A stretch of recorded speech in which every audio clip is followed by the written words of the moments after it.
Bien le bonjour, ici Louis Lemieux, votre fier député de Saint-Jean.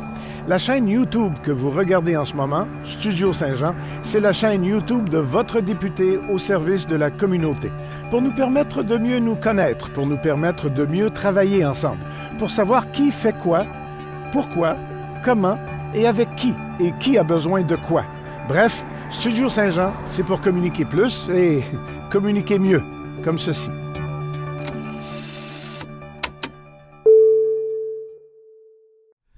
Bonjour, bonjour, ici Luc Archambault de Studio Saint-Jean. Aujourd'hui, c'est une belle journée, il fait beau, il fait chaud. On a décidé d'aller à un endroit pour se rafraîchir. Puis quand je dis rafraîchir, c'est pas à peu près, on s'en va à la brasserie de la Gabière. Puis pour nous présenter la brasserie, la nouvelle brasserie de la Gabière, j'ai demandé à Francis Laganière, un des propriétaires de cette fameuse brasserie. Salut Francis! Bonjour, bienvenue! Un plaisir! Ça nous fait bien plaisir. On est bien content de pouvoir te recevoir aujourd'hui en entrevue sur Studio Saint-Jean parce qu'on aimerait ça en connaître un peu plus la Gabière. Finalement, je sais que ça fait déjà quelques années, ça roule sur la rue Richelieu à Saint-Jean, là, la première brasserie, si on veut. Mais ça a évolué depuis ce temps-là. Conte-nous donc un peu l'histoire. Ça a changé beaucoup. Nous, en fait, ça a commencé dans le garage chez nos parents qu'on a commencé à brasser de la bière. J'avais à peine 18 ans, puis c'était pour le plaisir d'essayer de faire de la bière, puis qu'elle coûte pas cher, puis qu'on ait quelque chose à boire. Ouais. Finalement, on a eu la piqûre, on a aimé ça. On était en administration à l'UQAM, moi puis mon frère, puis on a travaillé sur un petit plan d'affaires pour ouvrir le pub à Saint-Jean. Au départ, on voulait seulement avoir le pub parce que on aimait ça. On dit c'est 4 murs, c'est facile à gérer, la clientèle vient sur place, tout ça. Puis on n'était même pas intéressé par le côté industriel, mais on manquait de bière. Puis on a manqué de bière de toute notre existence. Depuis qu'on a ouvert, on manque de bière. On achète des cuves, on manque de bière.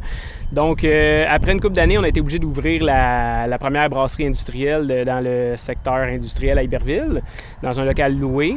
On s'est installé, on s'est dit, on est bon pour 20 ans là-dedans, on a de la capacité en masse. Et finalement, 4-5 ans, 3 ans plus tard, en fait, on s'est dit, crème, ça sera pas assez, il faut qu'on se construise, il faut qu'on grossisse plus. Puis là, ça va bientôt faire 3 ans qu'on est sur notre projet d'agrandissement pour notre usine où on va être propriétaire du bâtiment, qui est vraiment conçu pour avoir une brasserie. Puis après 10 ans, là, on est vraiment à quelques semaines de l'ouverture. Fait que il reste encore quelques détails à finaliser, mais les équipements s'installent. Puis les premiers brassins devraient se faire au fin septembre. Fin septembre, on l'espère. Ça s'enligne là-dessus. Il va faire encore chaud au mois de septembre, à fin septembre. On va être obligé de prendre une bière encore, puis c'est donc de valeur. Hein? Oui, exactement. T'es pas tout seul, par exemple, dans cette aventure-là. Je pense que c'était ton frère aussi, Sébastien, je pense. Oui, on est deux. J'étais avec Sébastien, puis on a toujours été deux dans ce projet-là depuis le départ. Ça va bien, c'est simple pour le conseil d'administration. On se consulte, puis et voilà. On en fait un à tous les matins, puis c'est assez rapide. T'sais. On achète-tu cet équipement-là? Oui, paf, c'est commandé. Fait que ça aide à être très efficace. Oui, j'imagine. Puis, on s'entend bien, on a la même vision. Fait que depuis 10 ans, ça roule assez bien. Ah, c'est super. En tout cas, c'est toujours plein. Quand je passe à la brasserie sur la rue Richelieu, même quand j'y vais, là, aussi, il y a toujours plein de monde. C'est le fun, il y a une belle ambiance, puis du bon monde pour te servir aussi.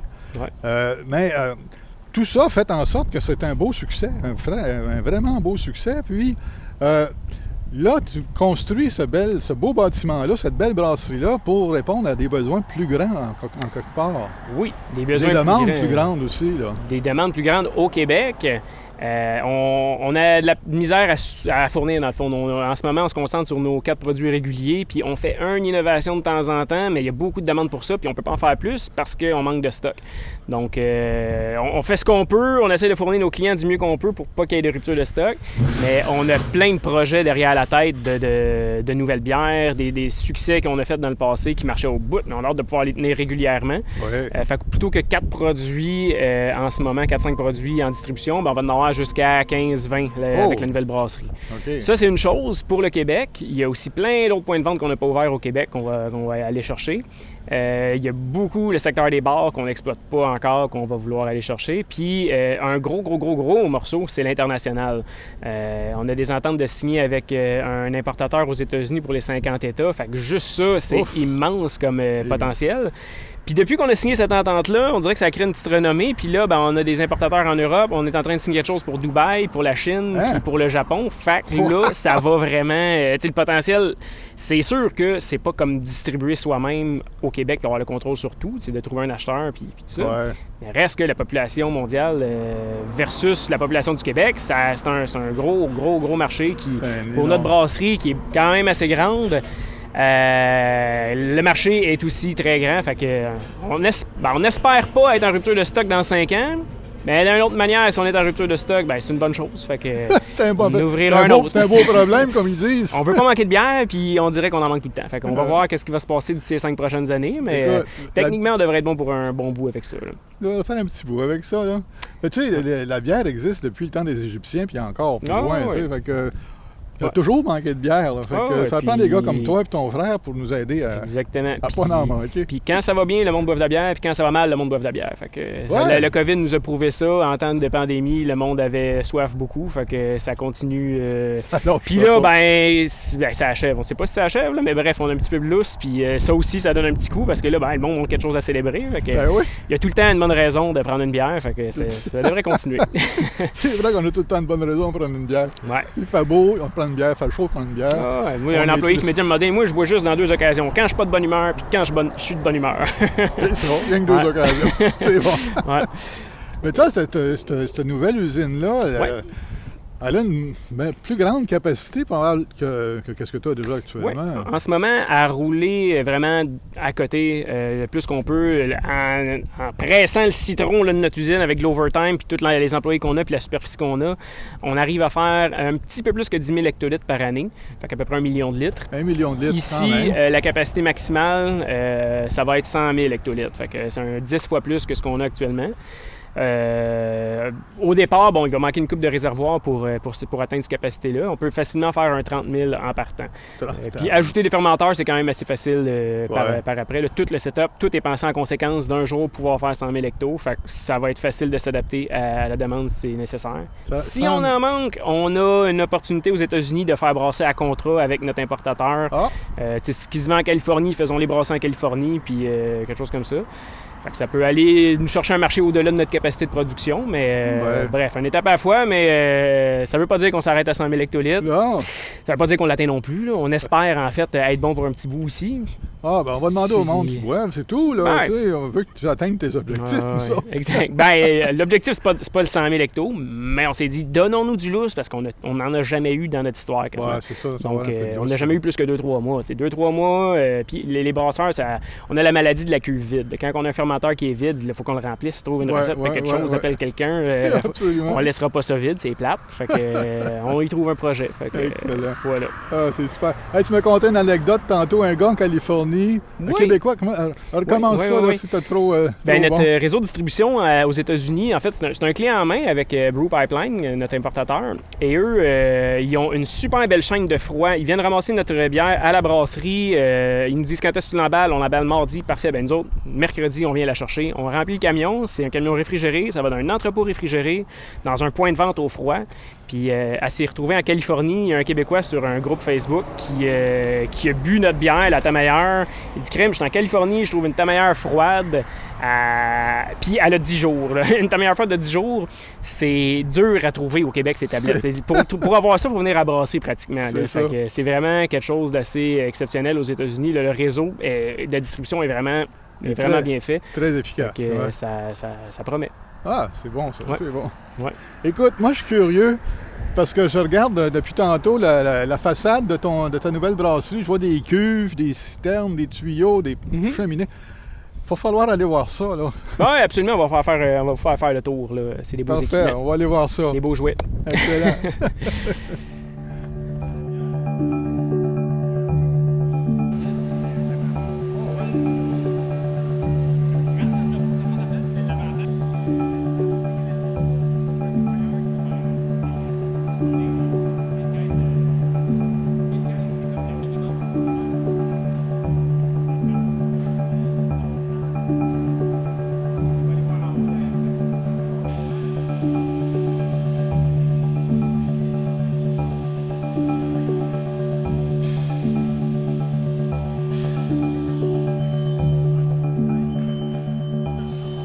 Bon, on a fait une belle visite de notre future bière qui s'en vient bientôt. Pour Noël, on va prendre la Lagavulin, ça c'est certain. Une bonne bière fraîche de Lagavulin. Mais pour le mot de la fin, as-tu quelque chose à rajouter? Ben oui, je voudrais souligner un peu le fait que il y a beaucoup de rumeurs, puis tu sais, des mentalités au Québec qui se disent que on le sait bien, la brasserie est devenue tellement grosse, ils font plus de la bonne bière, tu sais, ils se concentrent sur d'autres affaires.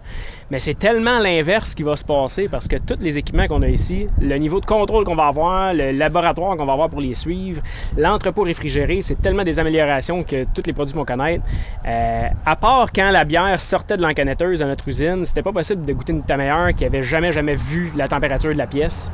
Ben avec cette usine-là, ça va être possible parce qu'aussitôt que la bière est emballée, elle s'en va dans un entrepôt réfrigéré puis elle est livrée dans des points de vente qui ont des frigos. Pas partout, mais tous ceux qui sont capables de le faire. Puis vraiment, niveau qualité, des fois tu dis la grosseur va pas avec la qualité, mais dans notre cas, c'est vraiment l'inverse qui se passe. Le niveau de contrôle va être extraordinaire puis on a vraiment hâte que tout le monde puisse voir la différence là, de tout ce que ça va représenter. Puis on va essayer de s'arranger pour pas qu'il en manque, mais on promet rien, des fois ça marche pas. Il va falloir se modérer sur la boisson. Non, on va avoir une sans alcool aussi, fait que ça c'est sans modération. Okay. Là. Hey, merci beaucoup pour la visite, merci beaucoup pour ton temps. Écoute, ton temps qui est précieux parce que tu as beaucoup de choses à faire et à voir. Moi j'encourage le monde à venir, pas à venir ici, là, c'est pas prêt encore. Là. Mais il y a sa rue Richelieu, c'est ouvert, ça fonctionne toujours, pour prendre une bonne Lagavulin. Pour l'avenir, pour son avenir, puis pour notre avenir à nous aussi, pour qu'on ait un meilleur goût. Pour que ça laisse un bon goût dans la bouche, ça prend une Lagavulin. Ça doit être ça le punch. Merci beaucoup de nous écouter. Suivez-nous sur YouTube. Abonnez-vous à notre chaîne. Si vous avez des choses à nous dire, écrivez-nous un petit mot. Ça va nous faire plaisir de vous recevoir. Merci beaucoup. Salut.